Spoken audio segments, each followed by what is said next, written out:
안녕하세요. 잡시광입니다. 지난달 대한민국은 대통령 선거를 치렀습니다. 그런데 50일 정도가 지난 현재 동아시아 정치는 과거에는 상상하기 어려웠던 거대한 변곡점을 맞았습니다.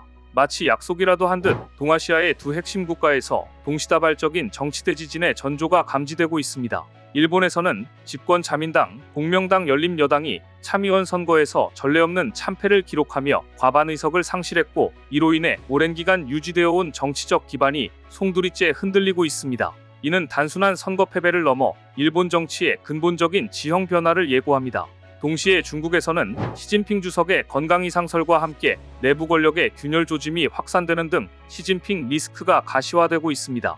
1인 절대체제가 흔들리는 중국의 상황은 일본의 정치 불안정과 맞물려 동아시아 전체에 거대한 파동을 일으킬 준비를 마쳤습니다. 이 모든 변화가 동아시아 정치 지형의 대변화를 어떻게 이끌고 있는지 깊이 파헤쳐 보겠습니다. 과연 이 혼돈의 시기가 우리에게 어떤 기회와 도전을 가져올지 함께 살펴보시죠. 일본 정부가 충격에 빠졌습니다. 지난 7월 20일 열린 일본 참의원 선거에서 집권 자민당, 공명당 연립은 단 47석을 획득하며 과반에도 미치지 못하는 충격적인 결과를 받았습니다. 이는 일본 정치 역사상 1955년 이른바 55체제, 즉 자민당의 장기 집권이 시작된 이래 양원 모두 과반 상실이라는 초유의 사태를 의미합니다. 55체제는 냉전시대 자유민주주의를 표방한 자민당이 사회당 등의 야권을 압도하며 일본 정치를 주도해온 시기를 일컫습니다. 그러나 이번 참패로 견고했던 이 체제가 사실상 막을 내리고 있음을 선언한 것이나 다름없습니다. 참의원 선거의 여소야대 형성은 자민당 중심의 정책 집행에 치명적인 제동을 걸었습니다. 이제 주요 법안 통과나 예산안 처리는 야당과의 협의 없이는 불가능에 가까워졌고, 이로 인해 국정은 사실상 정지 상태에 놓였습니다. 야당의 공세는 더욱 강화될 것이며 정치적 교착 상태는 심화될 전망입니다. 이는 일본이 대내외적으로 마주한 산적한 과제들을 해결하는 데 심각한 걸림돌로 작용할 것입니다. 이번 선거 결과는 단순한 정치적 공방의 산물이 아닙니다. 그 배경에는 국민들의 깊어진 민생 불안과 물가 고통이 자리 잡고 있습니다. 수년간 이어진 물가 상승, 식료품, 에너지, 주택 임대료 등 생활 전반은 국민의 실질 소득을 갉아먹으며 불만의 뇌관이 되었습니다. 특히 이시바 정부가 추진하거나 유지해온 소비세 10% 유지 정책, 그리고 코로나 팬데믹 이후 심화된 쌀값 대올라는 도시와 농촌, 젊은 세대와 고령층 간의 경제적 불만 격차를 극대화시켰습니다. 정부는 엔화약세를 통한 수출기업 지원이라는 명분을 내세웠지만 수입물가 폭등으로 인한 서민들의 고통은 외면한다는 비판에 직면했습니다. 식료품 가격은 매달 최고치를 경신했고, 전기료와 가스요금 등 공공요금 인상은 가계의 부담을 더욱 늘렸습니다. 이러한 민생을 직격한 이슈들은 결국 자민당에 대한 국민들의 쌓여왔던 불만을 폭발시키며 표심 반전으로 이어졌습니다. 일본 국민들은 이제 정부의 경제정책에 대한 근본적인 변화를 요구하고 있습니다. 한편 이번 선거의 또 다른 주요 특징은 산세이토와 같은 신생 포퓰리즘 정당의 약진입니다.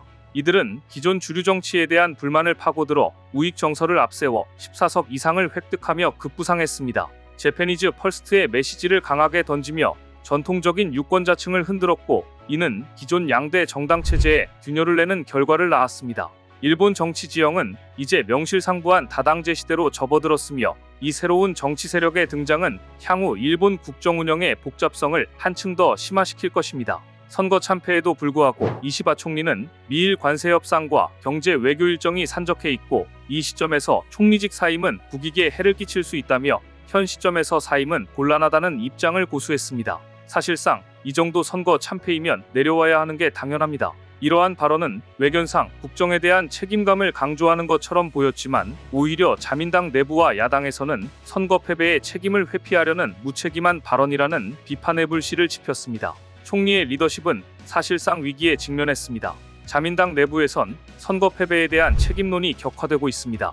과거 아베 신조 내각에서 굵직한 역할을 했던 타로아소 전 총리, 스가 요시히데 전 총리 등 주요 인사들은 공공연히 이시바 총리의 퇴진을 압박하고 나섰습니다.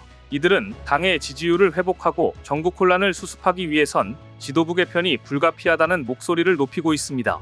과거 자민당은 강력한 파벌 정치를 통해 내부 결속을 다져왔지만, 이번 패배로 파벌 간 역학관계에도 큰 변화가 예상됩니다. 특히 총리를 지지했던 파벌들은 힘을 잃고 반대파의 목소리가 더욱 커지는 양상입니다. 일부 강경파 의원들은 차기 총리가 누가 되든 협력하지 않겠다는 극단적인 발언까지 서슴지 않으며 정치권의 불협화음을 키우는 상황입니다. 이제 내분까지 일어나며 갈 때까지 간 것이죠. 자민당은 이제 중대한 기로에 섰습니다. 크게 두 가지 시나리오가 거론됩니다. 첫 번째, 선거 참패의 책임을 물어 이시바 총리를 조기에 교체하고 전국에 돌파구를 마련하기 위해 중의원을 해산, 재선거를 통해 새로운 국민적 지지를 얻으려 시도하는 시나리오입니다. 그러나 야당의 협조 없이 중의원 해산은 사실상 불가능하며 여소야대 상황에서 재선거를 치를 경우 또 다른 패배의 위험을 안고 있습니다.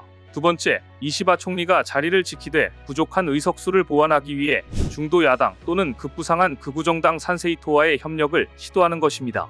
그러나 극우 성향의 산세이토와의 협력 시나리오는 주류 자민당 내부의 이질감과 특히 입헌 민주당 등 중도 야당의 강력한 협력 거부로 인해 현실화되기 매우 어렵다는 평가입니다. 즉 지금 일본 전국은 말 그대로 완전히 깨진 퍼즐 상태입니다. 각 정당의 이해관계가 첨예하게 대립하고 있어 어느 쪽으로도 쉽게 방향을 잡기 어려운 총체적 난국입니다. 과반 의석을 상실한 여당은 국가의 핵심적인 국정과제들을 추진하는데 심각한 난항을 겪을 것입니다. 당장 미일 간의 첨예한 무역, 관세 협상에서 일본의 협상력이 크게 약화될 수 있습니다. 또한 내년도 예산, 세제 개혁 추진은 물론 디플레이션 극복을 위한 경제정책이나 고령화 사회 대비 연금 개혁과 같은 중대한 과제들이 야당의 협조 없이는 사실상 불가능해졌습니다. 이는 일본 국정의 발목을 잡고 정책 집행의 일관성을 훼손하며 장기적으로 일본 경제의 활력을 떨어뜨릴 수 있습니다.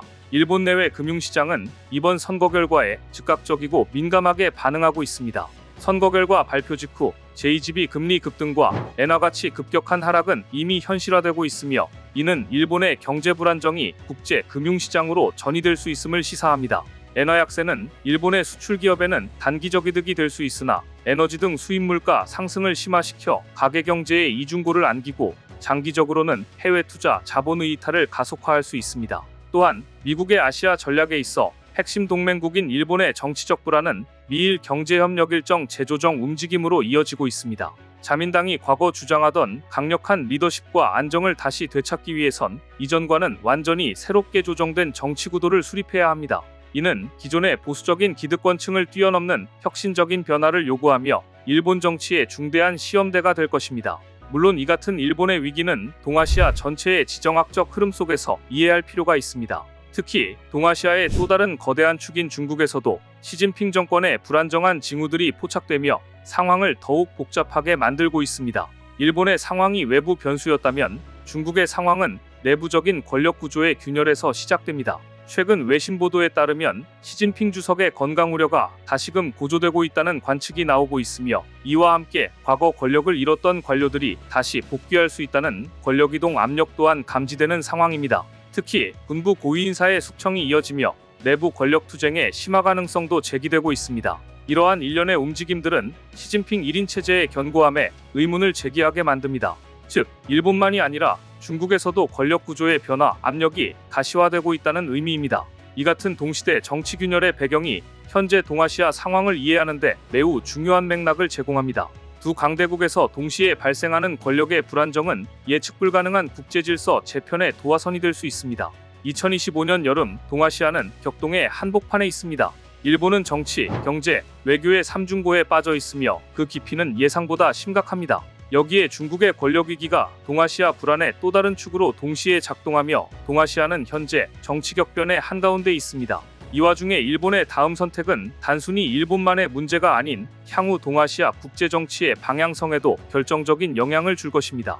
과연 일본은 조기 총리 교체를 통해 난국을 돌파하고 국정 운영에 활력을 되찾을지 아니면 지금처럼 혼란이 장기화되며 더욱 극단적이고 예측 불가능한 정치 지형으로 재편될지 관심 있게 지켜보겠습니다. 오늘 준비한 소식은 여기까지입니다. 댓글을 통한 여러분들의 많은 의견 기다리겠습니다. 시청해주셔서 감사합니다.